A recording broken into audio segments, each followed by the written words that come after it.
तू माझ्या लहान बहिणीसारखीच आहेस. कमळने मान डोलावली आणि तिच्या ओठांवर हसू उमटले. गावातली कुजबूज आता थोडी कमी झाली होती. लोक पाहत होते आणि काहींच्या मनात प्रश्न उरला असला तरी घरातील या 3 जीवांनी जे घडले ते आता स्वीकारून पुढे जायचे ठरवले. गणपतने आपल्या वागणुकीत महत्वाचा बदल केला. तो योग्य वेळी दोघींनाही वेळ देऊ लागला.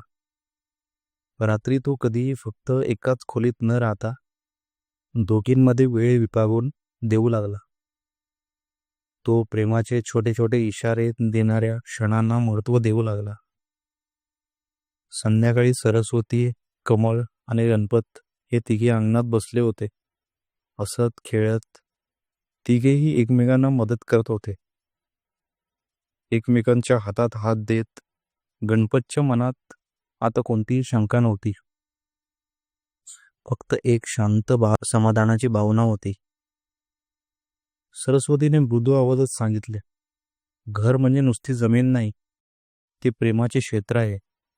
जर प्रेम खंबीरपणे उभे राहिले तर सावल्या वाढतात, नाती तुटत नाहीत. कमळने उत्तर दिले, मी इथे आले कारण मला त्याची गरज होती, परंतु मी कोणाचे स्थान हिरावून घेण्याचा किंवा तोडण्याचा विचार करत नाही. मी फक्त त्याला पूर्ण करणारा एक भाग आहे. त्या दिवशी गावातील लोक त्या घराकडे आश्चर्याने बघत होते. पण त्या 3 जीवांनी हे शिकवले की जर मनाने स्वीकार केला आणि सर्वांनी एकत्र काम करण्याची तयारी दर्शवली तर नातं टिकतं आणि फुलतं. जगातले प्रेम अनेक रंगांचे असते. काही वेळा ते एकटं राहतं तर काही वेळा ते अनेकांमध्ये विभागलं जातं.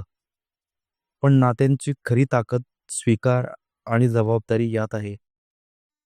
जिथे माणूस बदलायला आणि समजून घ्यायला तयार होतो तिथे नातं तुटत नाही, ते अधिक घट्ट, समृद्ध आणि परिपक्व होते.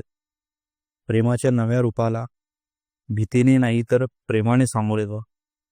मग घर कधीच उदास आणि एकाकी होत नाही.